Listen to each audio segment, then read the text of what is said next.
वज़ीर आला पंजाब मरियम नवाज आज बहावलनगर और साहिवाल का दौरा करेंगी। बहावलनगर में टेक्निकल कॉलेज में कायम फ्लड रिलीफ कैंप का दौरा करके सैलाबी रेले से पैदा होने वाली सूरत हाल पर ब्रीफिंग लेंगी। फ्लड रिलीफ कैंप में सैलाब मुतासरीन से मुलाकात और उनकी मुश्किलात के बारे में बराह रास्त मालूमात हासिल करेंगी। वज़ीर आला पंजाब साहिवाल में पहले इलेक्ट्रो बस्ट प्रोजेक्ट का इफ्तिताह करेंगी। इफ्तिताही तकरीब से खिताब भी करेंगी। दरियाए सिंध में कोटरी बैराज पर पानी की आमद में मजीद इजाफा, बहाव बढ़कर 3,60,000 क्यूसिक हो गया। नौशहद और फिरोज के मकाम पर बड़ा रैला, कुंडियालों के करीब सैलाबी पानी बिखरी शहर में दाखिल हो गया। मुतादिद घर और दुकानें ज़ेरे आब आ गईं। गवर्नमेंट प्राइमरी और मिडिल स्कूलों में भी पानी जमा हो गया। जिले की 6 यूसीज के 445 देहात सैलाब से मुतासिर, 15,000 से ज्यादा अफराद महफूज मकामात पर मुंतकिल। दरियाए सतलुज पर गंडा सिंह वाला समेत मुख्तलिफ मकामात पर दरमियाने और निचले दर्जे के सैलाब बरकरार। पाकिस्तान की नाकिस कप्तानी और फील्डिंग, एक बार फिर मायूसी, एक बार फिर नाकामी। एशिया कप T20 के सुपर 4 मरहले में भारत ने पाकिस्तान को 6 विकेटों से शिकस्त दे दी। भारत ने 172 रन का हदफ 19 ओवर में पूरा कर लिया। अभिषेक शर्मा ने 39 गेंदों पर 74 रन बनाए। शुभमान गिल ने 28 गेंदों पर 47 रन स्कोर किए। पाकिस्तान की जानिब से हारिस रऊफ ने 2 विकेटें हासिल की। पाकिस्तान ने पहले खेलकर 5 विकेटों पर 171 रन बनाए। साहजादा फरहान ने 45 गेंदों पर 58 रन बनाए। साइम अयूब 21, फखर जमान 15 रन बनाकर आउट हुए।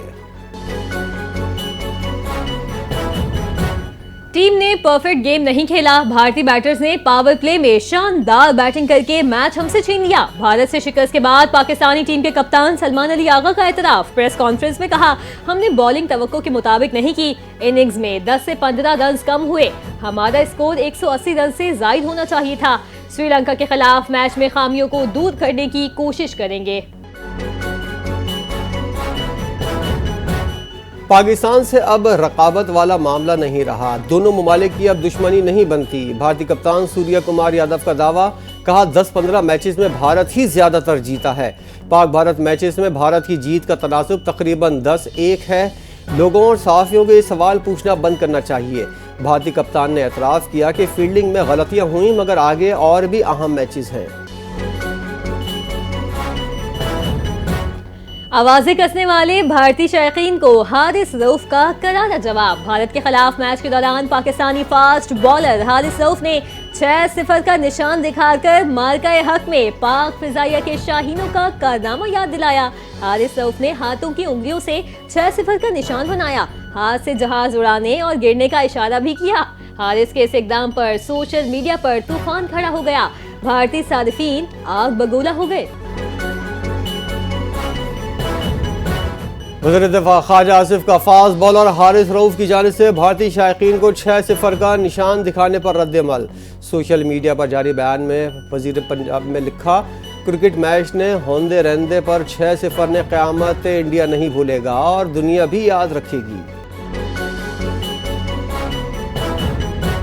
मैच रेफरी के बाद थर्ड एम्पायर की भी भारत की सहूलतकारी सामने आ गई। फखर जबान नॉट आउट टॉप ट्रेंड बन गया। थर्ड एम्पायर के थर्ड क्लास फैसले पर शायकीन बरहम हो गए। फास्ट बॉलर मोहम्मद आरिफ ने एक्स पर पैगाम में कहा, फखर जबान का आउट नहीं था। साबिक क्रिकेटर वक़ार यूनुस और वसीम मकरम ने एम्पायर के फैसले को गलत करार दिया। प्रोफेसर मोहम्मद हफीज ने भी फैसले पर शदीद तहफ़्फ़ुज़ात का इजहार किया। थर्ड एम्पायर के मुतनाज़िर फैसले पर भारत में भी आवाजें बुलंद होने लगी। भारतीय सहाफ़ी राहुल रावित ने कहा, फखर जमान नॉट आउट लग रहे थे।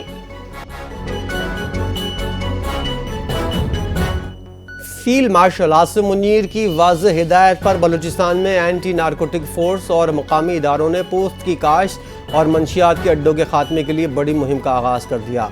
मुहिम का मकसद बलूचिस्तान को मंशियात से पाक करना और इस नासूर का मुस्तकिल तौर पर खात्मा करना है। मुनज़्ज़म कार्रवाइयों के दौरान कई इलाकों में पोस्त की फसलों को तल्फ किया गया। मंशियात की पैदावार और तरसील में मुलविस नेटवर्क के खिलाफ कार्रवाइयाँ। मंशियात के नेटवर्क और दहशतगर्दों के गठजोड़ को मुकम्मल नाकाम बनाने के लिए मुतबादिल रोज़गार के मौक़े फराहम किए जाएंगे। वफाकी हुकूमत ने पेट्रोलियम मसनूआत की स्मगलिंग की रोकथाम के लिए सूबों से मदद मांग ली। वफाक ने पेट्रोलियम तरमीमी एक्ट 2025 पर सख्ती से अमल दरामद के लिए सूबाई हुकूमतों को खत लिख दिया। हुकूमती ज़राए के मुताबिक वफाकी हुकूमत ने तमाम सूबों से कहा है पेट्रोलियम मसनूआत की स्मगलिंग की रोकथाम और सप्लाई चेन की शफाफियत को यकीनी बनाने के लिए पेट्रोलियम एक्ट 2025 पर सख्ती से अमल दरामद करवाएं।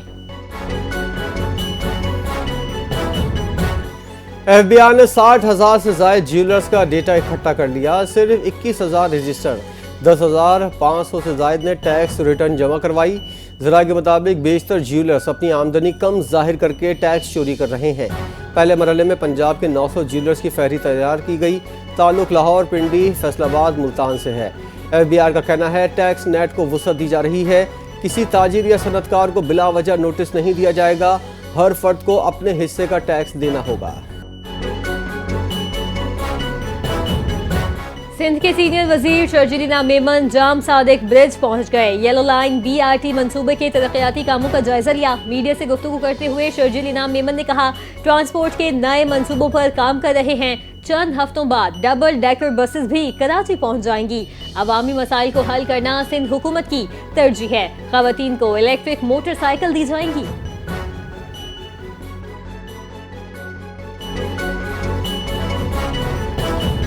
इलेक्शन कमीशन में 2 नई सियासी जमातें रजिस्टर। नोटिफिकेशन के मुताबिक आज़ाद अवाम पाकिस्तान पार्टी और तजदीद निज़ाम पार्टी रजिस्टर हुई हैं। आज़ाद अवाम पाकिस्तान पार्टी के सरबराह मोहम्मद अली जबकि तजदीद निज़ाम पार्टी के चेयरमैन खालिद जमान हैं। इलेक्शन कमीशन ने नई सियासी जमातों के इंट्रा पार्टी इलेक्शन तस्लीम कर लिए। 2 नई सियासी जमातों की रजिस्ट्रेशन के बाद इलेक्शन कमीशन में रजिस्टर्ड सियासी जमातों की तादाद 170 हो गई।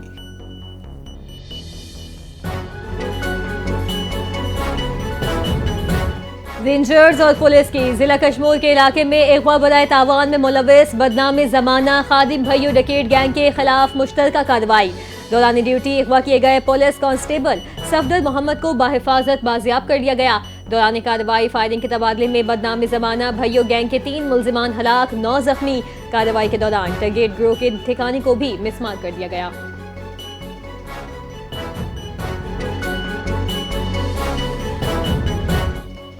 कराची में सुपर हाईवे के करीब 3 ख्वाजा सलाम का कत्ल। मकतूलीन के एक साथी की मदयत में पुलिस ने तहरीर कत्ल का मुकदमा दर्ज कर लिया।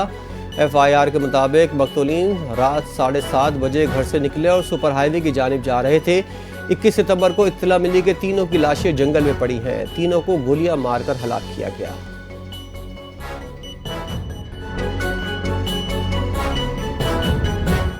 कराची मलीर काला बोर्ड के करीब फायरिंग से निजी टीवी का सहाफी इम्तियाज मीर जख्मी। पुलिस के मुताबिक फायरिंग मोटरसाइकिल सवार खातून और मर्द ने की और फरार हो गए। इम्तियाज मीर के सीने और चेहरे पर गोली लगी। अस्पताल मुंतकिल। वाक़े की जगह से गोलियों के 2 खौल मिले। पुलिस का कहना है इब्तदाई तौर पर वाक़या टारगेटेड हमला लगता है। SSP कोरंगी तारिक नवाज का जाए वक़वा का दौरा। कहा वाक़े की हर पहलू से तहकीकात जारी है।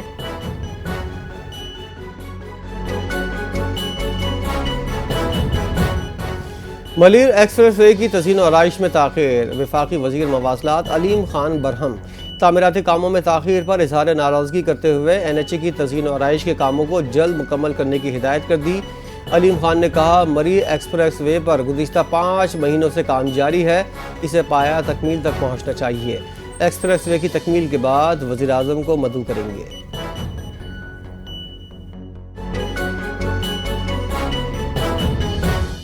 ई-टैक्सी स्कीम का बाकायदा पायलट प्रोजेक्ट शुरू। प्रोजेक्ट के तहत 1100 ई-टैक्सी गाड़ियां 5 साल के एक साथ पर बेरोजगार नौजवान लड़कियों को दी जाएंगी।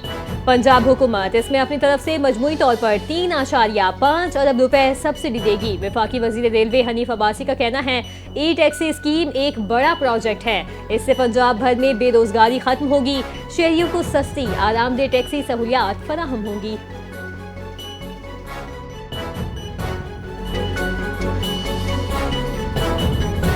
लाहौर अजायब घर की अपग्रेडेशन का मंसूबा। सयाहों के लिए बंद किए जाने का इम्कान। अजायब घर की मुतवक्के तौर पर दिसंबर के आखिर या जनवरी के आगाज़ पर बंद किया जाएगा। अजायब घर 2 साल के लिए सयाहों और मौक़िक़ीन के लिए बंद होने जा रहा है।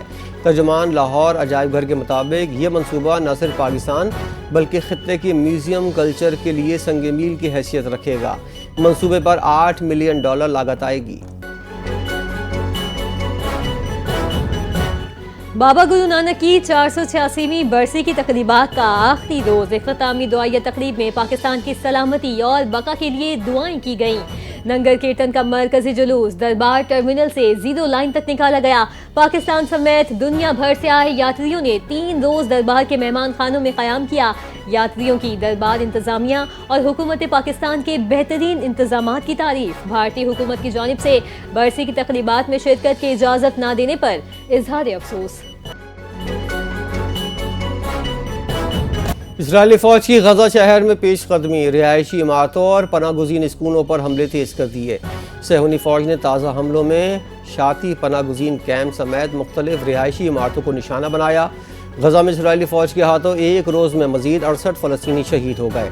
खान यूनिस में इमदाद के मुंतज़िर 3 फ़लस्तीनी इजरायली फौज की दहशतगर्दी का निशाना बने। अपनी सरजमीन का 1 इंच भी किसी को नहीं देंगे। अगर अमेरिका दोबारा अड्डा हासिल करने की कोशिश करेगा तो अगले 20 साल लड़ने के लिए तैयार हैं। अफगानिस्तान की तालिबान हुकूमत ने अमेरिकी मुतालबे पर बग्राम एयरबेस वापस न करने पर सख्त रद्द-ए-अमल दे दिया। अमेरिकी सदर ने कहा था कि अगर बग्राम एयरबेस वापस न मिला तो वाशिंगटन कार्रवाई कर सकता है। अमेरिका ने मुख्तलिफ मगरबी ममालिक की जानिब से फ़लस्तीनी रियासत को तस्लीम करने के ऐलानात को नुमाइशी इक़दाम करार दे दिया। अमेरिकी महकमा ख़ारजा का कहना है अमेरिका की तरजीह संजीदा सिफारती ताल्लुकात पर मबनी है। अमन, इसराइल की सिक्योरिटी और यरगमालियों की रिहाई हमारी तरजीह है। ख़ित्ते में अमन और खुशहाली सिर्फ हमास के बगैर मुमकिन है। बरतानिया, ऑस्ट्रेलिया, कनाडा और दीगर का फ़लस्तीनी रियासत को तस्लीम करना महज नुमाइशी इक़दाम है। चीन ने आलमी बरादरी से फ़लस्तीन की अक़वाम मुत्तहिदा रुकनीत के लिए हिमायत की अपील कर दी। चीनी वज़ीर ख़ारजा वांग यी का कहना है चीन गजा में जंगबंदी और जंग के खात्मे के लिए पुरआज़्म है। 2 बरसों से जारी गजा जंग ने बेमिसाल इंसानी अलमियत को जन्म दिया। बैनुल-अक़वामी क़वानीन के असूलों की खिलाफ वर्जी करती इज़राइली कार्रवाइयाँ 2 रियासती हल को ख़तरे में डाल रही हैं। आलमी बरादरी 2 रियासती हल के तहत फ़लस्तीन की अक़वाम मुत्तहिदा में मुकम्मल रुकनीत की हिमायत करे। शुमाली कोरिया के सरबराह किम जोंग उन ने अमेरिका से मुज़ाकरात के लिए मशरूत आमादगी ज़ाहिर कर दी। सरबराह शुमाली कोरिया ने कहा कि शुमाली कोरिया अपने एटमी हथियार से दस्तबरदार नहीं होगा, उसके एटमी हथियार दिफा की ज़मानत है। अमेरिका एटमी हथियारों की दस्तबरदारी का मुतालबा तर्क कर दे तो बात हो सकती है। अमेरिकी सदर ट्रंप के साथ खुशगवार यादें वाबस्ता। बशार अल-असद हुकूमत के खात्मे के बाद शाम में पहले पार्लिमानी इंतखाबात करवाने का ऐलान। अवामी असम्बली के अरकान के लिए वोटिंग 5 अक्टूबर को तमाम इंतखाबी अजला में होगी। पार्लिमान की 31 नशिस्तों में से 1/3 नशिस्तों पर रुकने पार्लिमान उबूदी सदर अहमद अल-शारे मुकर्रर करेंगे। लबनान में इसराइली फ़ौज की जंग बंदी की खिलाफ वर्जियाँ जारी। इसराइली फ़ौज का जनूबी लबनान के ज़िला बिन्ते जबील में ड्रोन हमला, 3 बच्चों समेत 5 अफराद जाँ बहक।